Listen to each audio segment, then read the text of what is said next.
দিনের আলোয় জনাকীর্ণ এলাকা, চারিদিকে মানুষের ব্যস্ততা।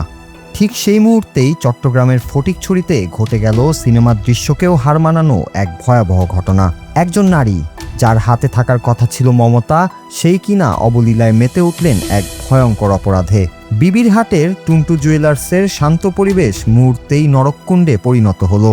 স্বর্ণ কেনার ছলনায় এসে দুই কর্মচারীর চোখে আগুনের মতো জ্বালাপোড়া ধরিয়ে দেওয়া মরিচের গুঁড়া ছিটিয়ে দিলেন এক নারী। চারিদিকে তখন কেবল আর্তনাদ আর দিশেহারা ছটফটানি। আটক হওয়া ২৮ বছর বয়সী সালমা যেন আগে থেকেই সব ছক কষে এসেছিলেন। ফটিকছড়ি থানার একদম সামনেই অবস্থিত এই দোকানে ক্রেতা সেজে ঢুকেন তিনি। বেশ কিছুক্ষণ গয়না দেখার ভান করে যখন কর্মচারীরা তার পছন্দের গয়না দেখাতে ব্যস্ত, ঠিক তখনই ব্যাগ থেকে বের করেন মরিচের গুঁড়া।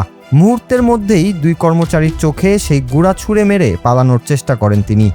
চোখের অসহ্য যন্ত্রণা আর অন্ধকারের মাঝেও সেই দৃশ্য ছিল শিউরে ওঠার মতো। বিশ্বাস আর আস্থার সুযোগ নিয়ে এমন জঘন্য কাজ ভাবিয়ে তুলেছে পুরো চট্টগ্রামবাসীকে। তবে অন্যায়ের কাছে হার মানেননি সেই সাহসী কর্মচারীরা। সিসিটিভি ফুটেজে দেখা যায়, মরিচের গুঁড়ায় একজন কর্মচারী পুরোপুরি বিপর্যস্ত হয়ে পড়লেও অন্যজন অসীম সাহসিকতার পরিচয় দেন। চোখের তীব্র যন্ত্রণা সয়েও তিনি জাপটে ধরেন সেই নারীকে। এরপর অন্য সহকর্মী সামলে উঠে চিৎকার করলে আশেপাশের মানুষ ছুটে এসে তাকে আটকে ফেলে। সামাজিক যোগাযোগ মাধ্যমে ছড়িয়ে পড়া সেই ফুটেজ দেখে শিউরে উঠছে মানুষ।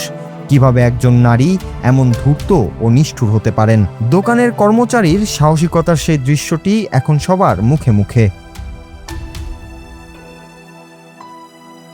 খবর পেয়ে ফটিকছড়ি থানার ওসি রবিউল আলম খানের নেতৃত্বে পুলিশ দ্রুত ঘটনাস্থলে পৌঁছে সালমাকে আটক করে থানায় নিয়ে যায়। বর্তমানে তার বিরুদ্ধে মামলা প্রক্রিয়াধীন এবং কঠোর আইনগত ব্যবস্থা নেওয়া হচ্ছে। দিনে দুপুরে থানার সামনেই এমন দুঃসাহসিক অপরাধ চেষ্টা পুরো এলাকায় চাঞ্চল্যের সৃষ্টি করেছে। অপরাধীর কোনো লিঙ্গ নেই, অপরাধী কেবল অপরাধী। এই ঘটনায় যেন তা আবারও প্রমাণ করল। সাধারণ মানুষের দাবি, এমন জঘন্য চেষ্টার যেন দৃষ্টান্তমূলক শাস্তি হয়, যাতে ভবিষ্যতে কেউ এমন পথ বেছে নিতে সাহস না পায়। Nur Raju, Bangla TV, news desk.